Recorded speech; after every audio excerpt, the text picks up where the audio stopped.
Jangan kaget ya kalau di Indonesia akan ada hujan salju. Sekali lagi, jangan kaget kalau Katulistiwa akan bersalju. Memang Sontoloyo ini nyeleneh informasinya. Banyak yang bilang ngawur atau ngayal. Namun kalau bicara ada fakta dan data yang berbeda sumbernya dari berita-berita mainstream, Anda harus mulai berpikir. Penyiaran berita mainstream hampir semuanya dikendalikan globalis dan negara dikuasa yang punya agenda propaganda. Maka informasi yang diberikan Bosman jadi terlihat aneh dan ngawur karena memang berbeda sumbernya dengan berita mainstream. Kembali ke climate war atau perang cuaca. Bukan saja perubahan cuaca ya, altered weather. Perang cuaca akan membuat arus angin dunia berubah. Bukan sekedar climate change atau perubahan iklim karena kebodohan dan kecuekan manusia rendah kepedulian alamnya saja yang membuat dunia semakin panas. Bukan, ini lebih kejam lagi. Jauh lebih kejam dari perbuatan Rangga meninggalkan cinta tanpa pesan. Namun ini adalah perbuatan manusia egois, pemimpin egois, negara besar egois, dan globalis cabal egois, yaitu para Thanos yang ingin menjadi penguasa, turun tangan dengan sengaja memasang alat menggeser angin, cuaca, terganggu keseimbangan alam secara global. Inilah yang kita wanti-wanti apa yang akan terjadi setelah pandemi virus berkepanjangan, manusia ditimpa masalah lagi dengan cuaca yang kacau hingga tumbuhan tropis bisa mati, makanan bisa langka. Food war terjadi setelah climate war. Kali ini efeknya lebih mematikan dari pandemi COVID. Center ekuator bergeser, tengah bumi bergeser terhadap matahari. Dunia koplak sampai manusia sadar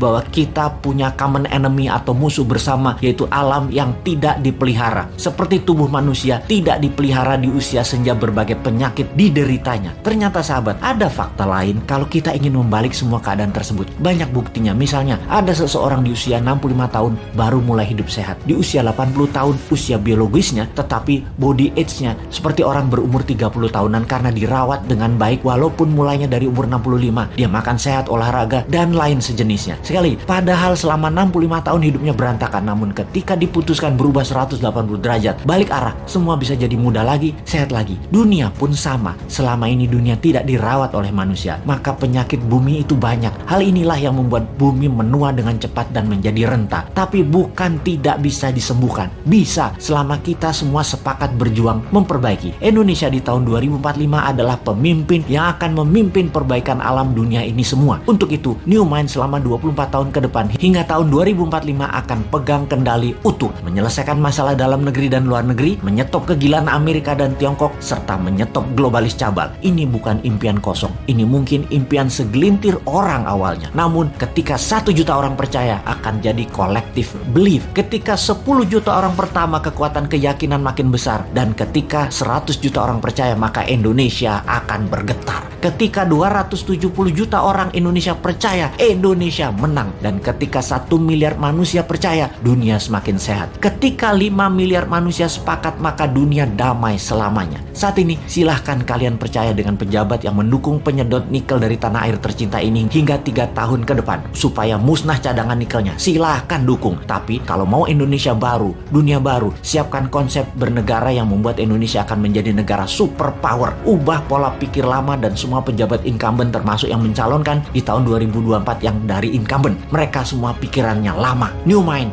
siap!